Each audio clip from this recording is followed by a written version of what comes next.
So, like I said, what we're going to do is going to start at John 18, verse 1, and then go to John 19:42. To start, let's do a little music.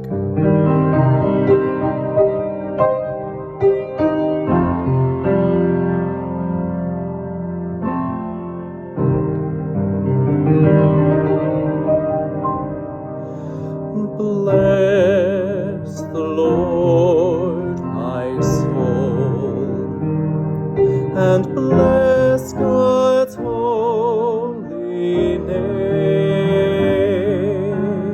Bless the Lord, my soul, who leads me into life. Bless the Lord, my soul, and bless God's holy name. Bless the Lord, my soul, who leads me into life.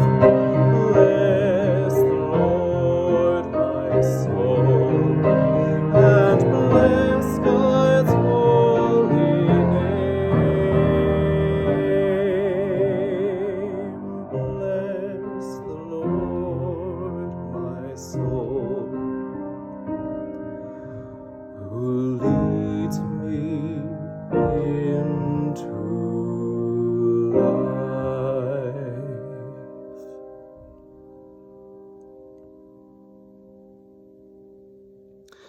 After Jesus had prayed for his disciples, he went out with them across the Kidron Valley to a place where there was a garden, and they went into the garden.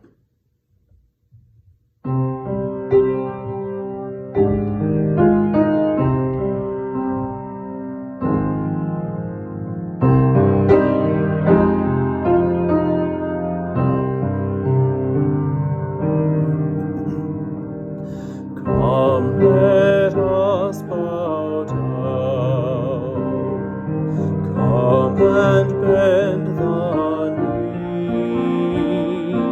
Kneel before the Lord our Maker. Hearken to his voice. Harden not your hearts, for he is our God. Come, let us bow down. Come and bend the knee. Kneel before the Lord our Maker. Hearken to his voice. Harden not your hearts, for he is our God.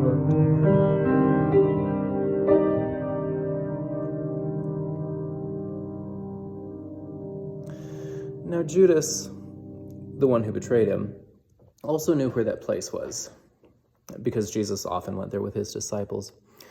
So Judas brought a detachment of soldiers together with police from the chief priests and the Pharisees, and they came there with their lanterns, torches, and weapons. Then Jesus, knowing all that was going to happen to him, came forward and asked them, "For whom are you looking?" They answered, "Jesus of Nazareth." And he replied, "I am." Judas, who betrayed him, was standing with them. Now when Jesus said to them, "I am," they all stepped back and fell to the ground.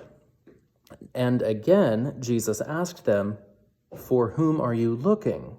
And they said, "Jesus of Nazareth." And Jesus answered, "I already told you that I am. If you're looking for me, let these other folks go." This was to fulfill what had been spoken. "I didn't lose a single one of those whom you gave me." Come, let us bow down. Come and bend the knee, kneel before the Lord, our Maker. Hearken to his voice, harden not your hearts, for he is our God.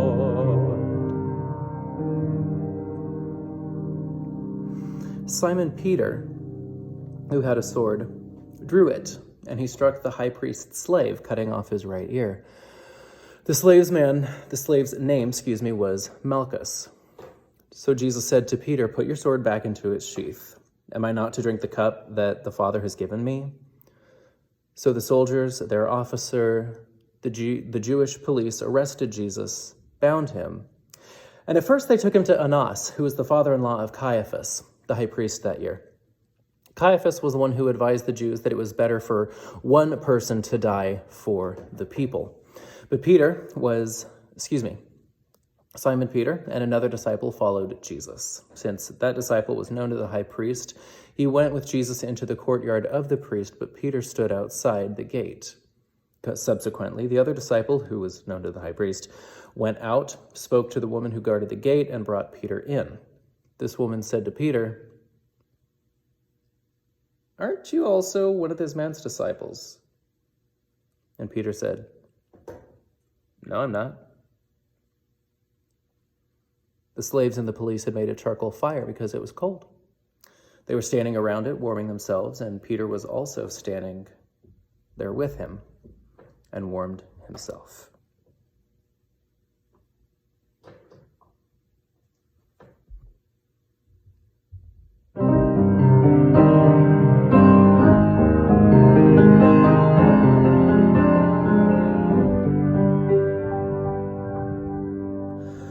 Wait for the Lord, whose day is near.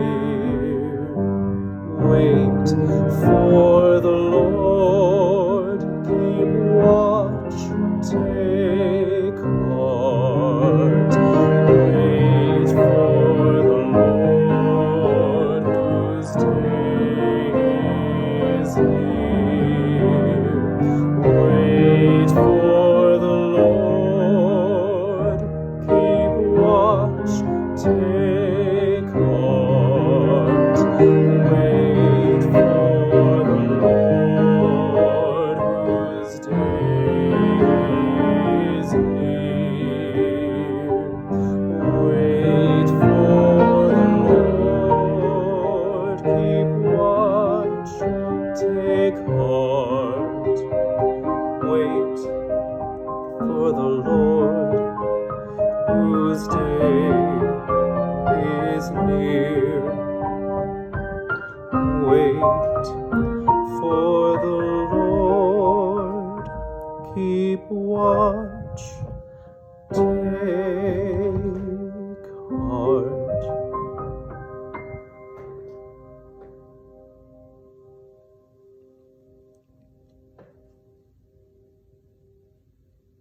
After that, the high priest questioned Jesus about his disciples and about his teaching. And Jesus answered, "I have spoken openly to the world. I have always taught in synagogues and in the temple where all the Jews come together, all the Jewish people gather. I have said absolutely nothing in secret. Why do you ask me this?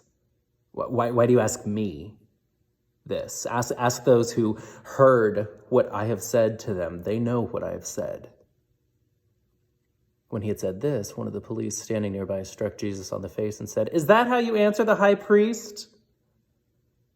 Jesus answered, "If I have spoken wrongly, speak to the wrong. But if I have spoken rightly, why do you strike me?" Then Annas sent him bound to Caiaphas, the high priest.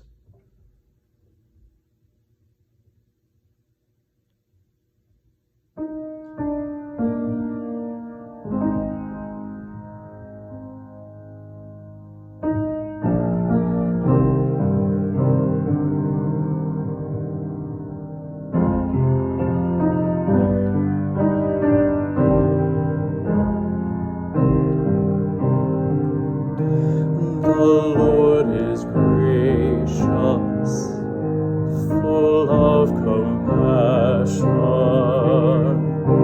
slow to anger and of great kindness. The Lord is gracious, full of compassion, slow to anger and of great kindness. The Lord is gracious, full of compassion, slow to anger and of great kindness. The Lord is gracious, full of compassion, slow to anger and of great kindness. The Lord is gracious, full of compassion, slow to anger and of great kindness. The Lord is gracious, full of compassion, slow to anger and of great kindness.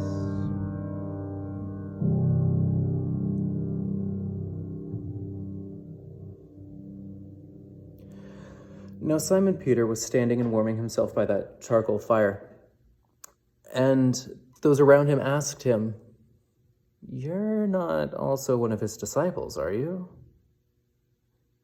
He denied it and said, "No, I am not." One of the slaves of the high priest, a relative of the man whose ear Peter had cut off, asked, I'm pretty sure, didn't I see you in the garden with him?" And again, Peter denied it, and at that moment, the rooster crowed. So they took Jesus from Caiaphas to Pilate's headquarters. It was very early in the morning. They themselves didn't enter the headquarters so as to avoid ritual defilement, and in order to be able to eat the Passover. So Pilate went out to them and said, "What accusation do you bring against this man?" They answered, "If this man were not a criminal, we wouldn't have handed him over to you." Pilate said, "So take him yourselves and judge him according to your law." But the Jewish leaders replied, "We're not permitted to put anyone to death." This was to fulfill what Jesus had said when he indicated the kind of death that he was going to die. So Pilate went into the headquarters again, summoned Jesus, and asked him, "Are you the king of the Jews?" Jesus answered, "Do you ask this on your own, or did others tell you about me?" Pilate replied, I'm not a Jew, am I? Your own nation and the chief priests have handed you over to me. What have you done?" Jesus answered, "My kingdom is not from this world. If my kingdom were from this world, my followers would be fighting to keep me from being handed over to the Jewish leaders. But as it is, my kingdom's not from here." So Pilate said, "So you are a king?" "You say that I'm a king," said Jesus, "and for this reason I was born. For this I came into the world, to testify to the truth. Everyone who belongs to the truth listens to my voice." Pilate said, "What is truth?"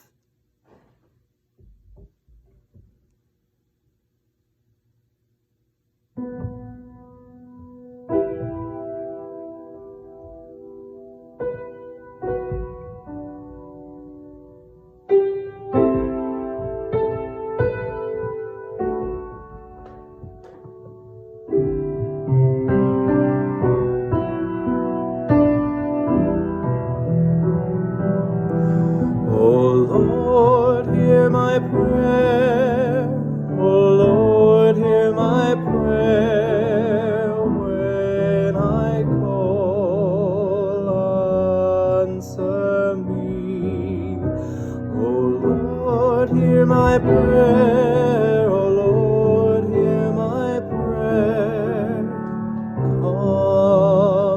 listen to me.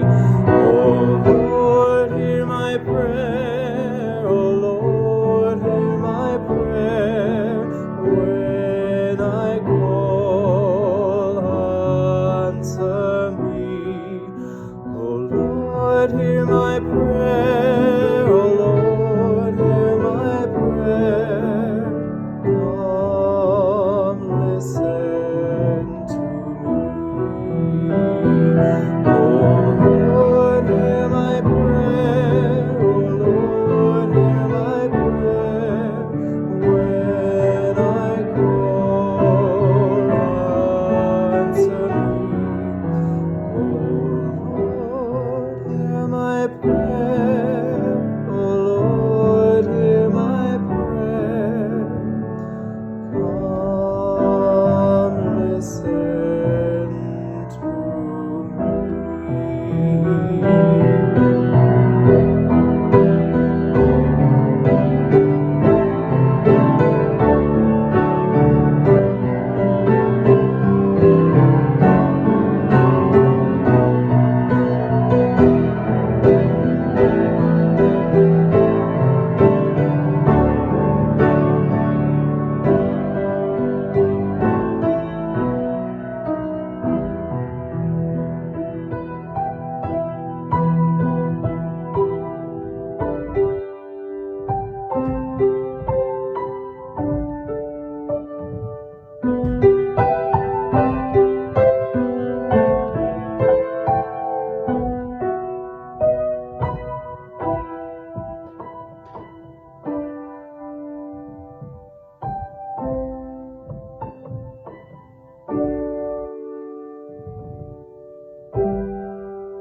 After Pilate asked the question, "What is truth?"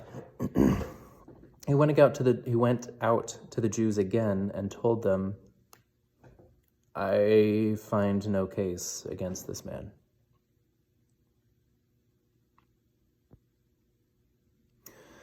"But you have a custom that I release someone for you at Passover. Do you want me to release this king of the Jews?" They shouted in reply, "Not this man, not this one, but Barabbas." Barabbas was a bandit. So Pilate took Jesus, had him flogged, and the soldiers wove a crown of thorns, put it on his head, and dressed him in a purple robe. They kept coming up to him and saying, "Hail, King of the Jews!" and striking him on the face. Pilate went out again and said to them, "Look, I'm bringing him out to you to let you know that I find no case against him." So Jesus came out wearing the crown of thorns and the purple robe, and Pilate said,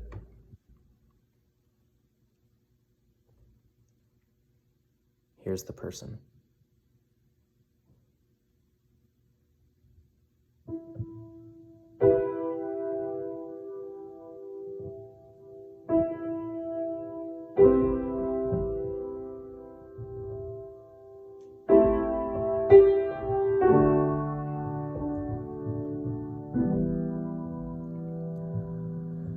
Be still, be still,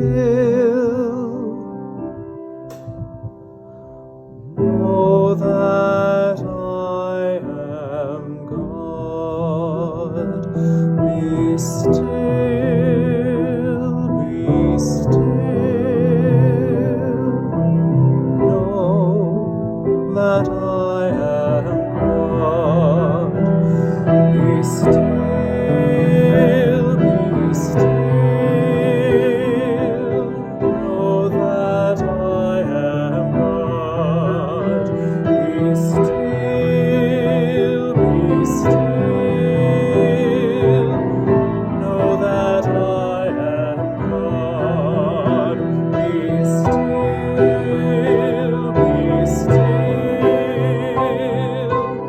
know that I am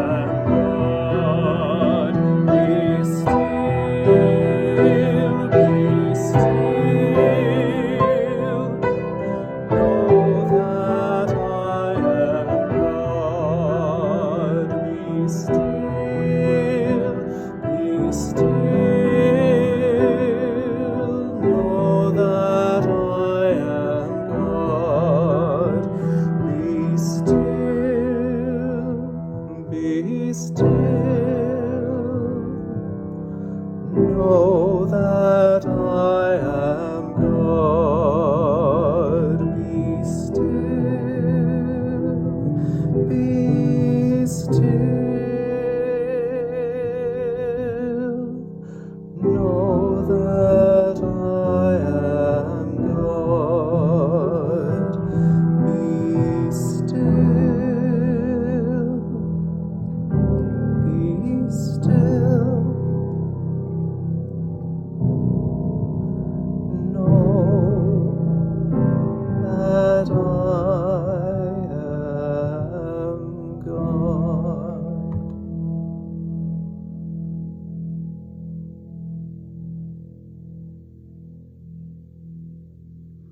When the chief priests and the police saw him, they shouted, "Crucify! Crucify! Crucify him! Crucify him!" And Pilate said, "Take him yourselves and crucify him. I find no case against him." But the Jewish leaders kept saying, "We have a law, and according to that law, he ought to die because he has claimed to be the Son of God." When Pilate heard this, he was more afraid than ever. He entered his headquarters again and said, "Jesus, where are you from?" But there was no answer. Pilate therefore said, You refuse to speak to me? Do you not know that I have the power to release you or the power to crucify you?" And Jesus answered, "You would have no power over me unless it had been given to you from above. Therefore, the one who handed me over is guilty of a greater sin." And from then on, Pilate kept trying to release him, but the Jewish leaders kept crying out, "If you release this man, you are no friend of the emperor. Everyone who claims to be a king sets himself above the emperor." And when Pilate heard these words, he brought Jesus outside, sat him on the judge's bench at a place called the Stone Pavement, or in Hebrew, Gabbatha. Now it was the day of preparation for the Passover. It was about noon, and Pilate said to the Jews, "Here is your king." They cried out, "Away with him. Away with him, crucify him."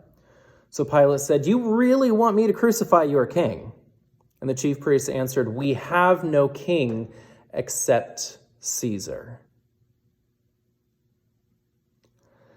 So he handed them over to be crucified. They took Jesus, and carrying the cross by himself, he went out to what is called the place of the skull, which in Hebrew is called Golgotha.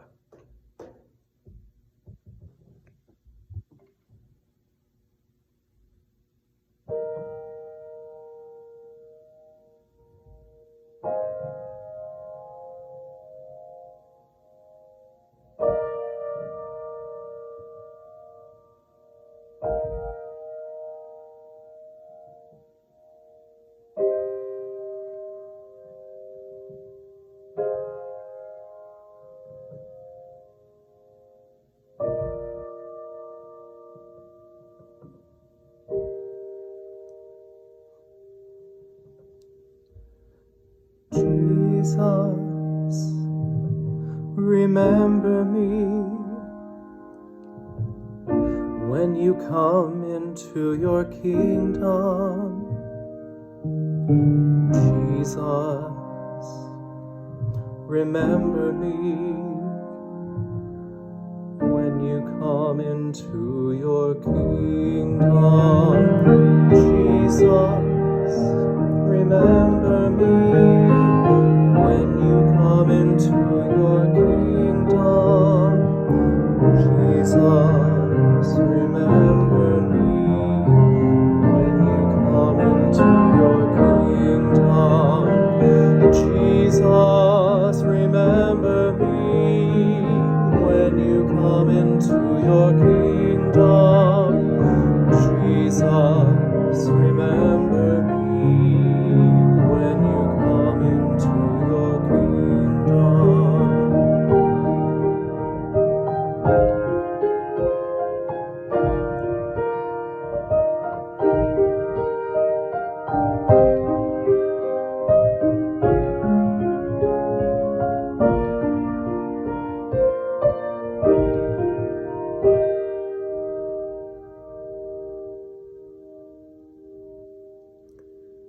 There, they crucified him,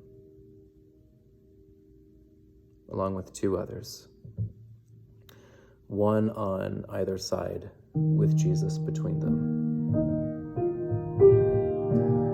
Jesus, remember me when you come into your kingdom. Jesus, remember me when you come into your kingdom.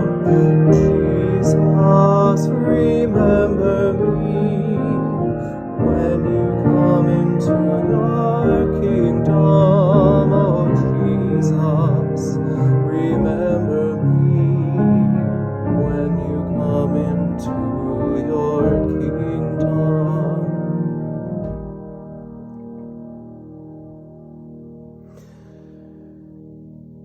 Pilate also had an inscription written and put it on the cross.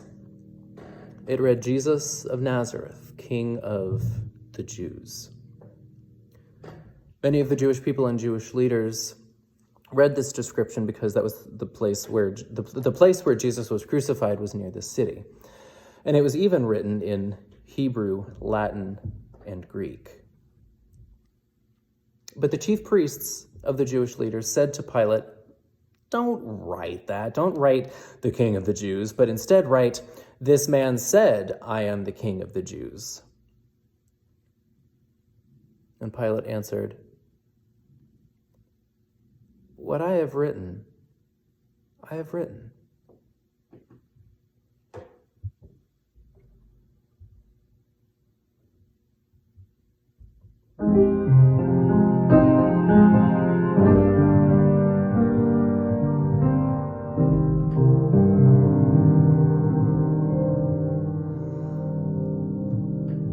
Come, let us bow down. Come and bend the knee. Kneel before the Lord, our Maker. Hearken to his voice. Harden not your hearts, for he is our God. Come, let us bow down. Come and bend the knee. Kneel before the Lord, our Maker. Hearken to his voice. Harden not your hearts, for he is the God.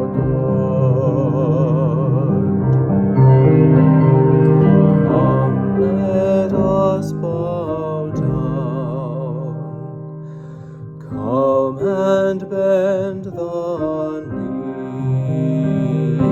Kneel before the Lord, our Maker. Hearken to his voice. Harden not your hearts, for he is our God.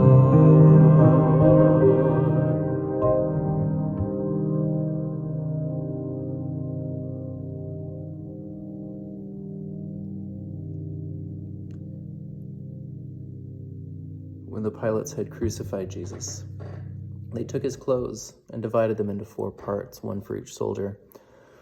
But they also took his tunic, and this particular tunic was seamless, woven in one piece from the top to the bottom. So they said to one another, let's not tear it.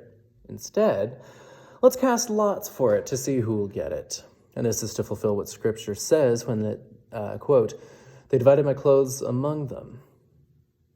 My clothing they cast lots, and that is what the soldiers did.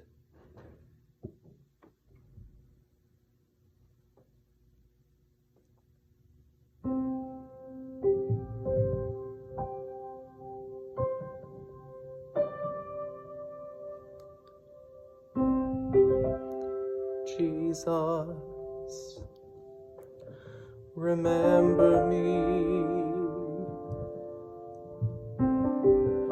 when you come into your kingdom.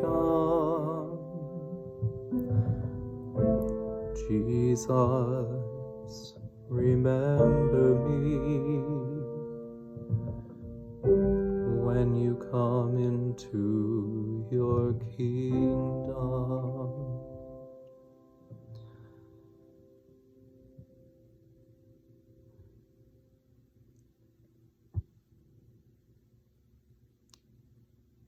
Meanwhile, standing near the cross of Jesus were his mother, his mother's sister, Mary, the wife of Clopas, and Mary Magdalene. When Jesus saw his mother and the disciple whom he loved standing beside her, he said to his mother,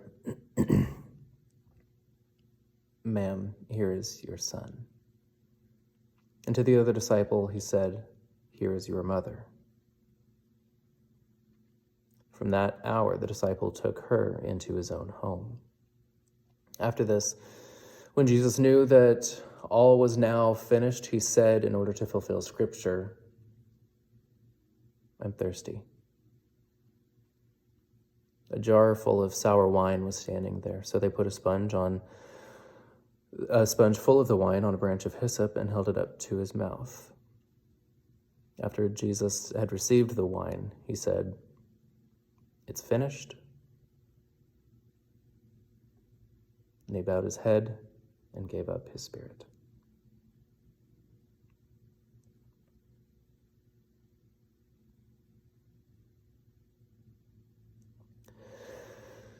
Now, since it was the day of preparation for both Sabbath and the final day of Passover, there were those among the Jewish people and leaders who didn't want the bodies left on the cross during that Sabbath, especially because that Sabbath was a day of great solemnity.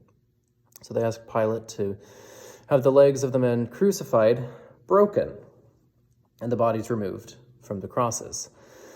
So the soldiers came, broke the legs of the first and the other who had been crucified with Jesus. But when they saw that Jesus was already dead, they didn't break his legs.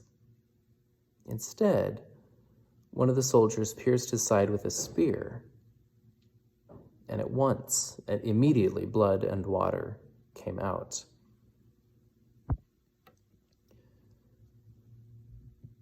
These things occurred so that Scripture might be fulfilled. None of his bones shall be broken. And again, another passage of Scripture says, they will look upon the one whom they pierced.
After all of these things, Joseph of Arimathea, who was a disciple of Jesus, though a secret one because of the fear of the Jews, asked Pilate to let him take away the body of Jesus. So Pilate gave him permission, and he came and removed the body.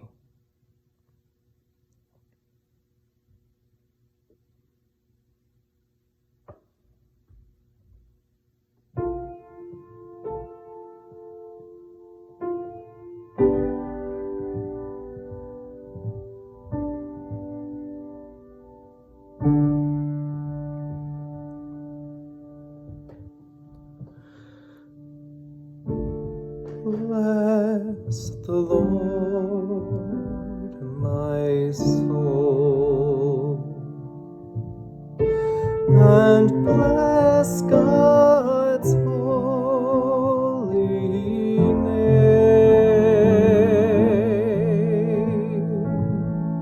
Bless the Lord, my soul, who leads me into life. Bless the Lord, my soul, and bless God's holy name. Bless the Lord, my soul, who leads me into life. Bless the Lord, my soul, and bless God's holy name. Bless the Lord, my soul, who leads me into life.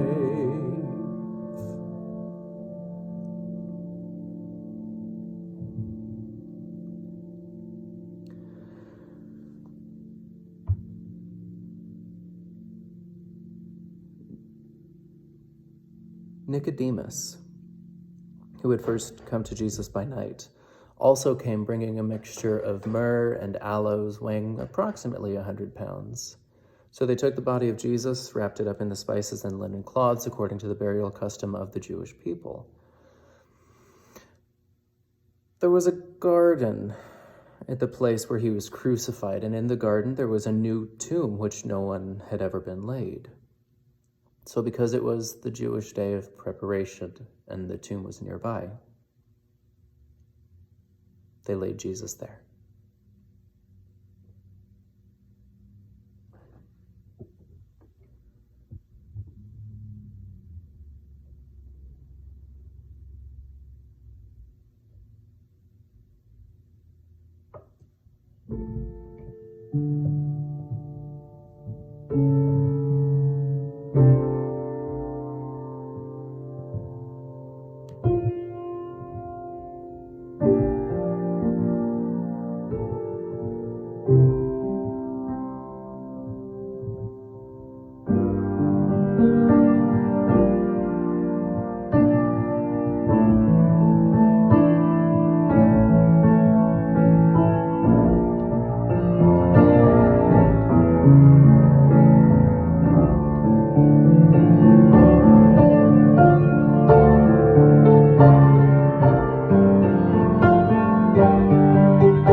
God bless.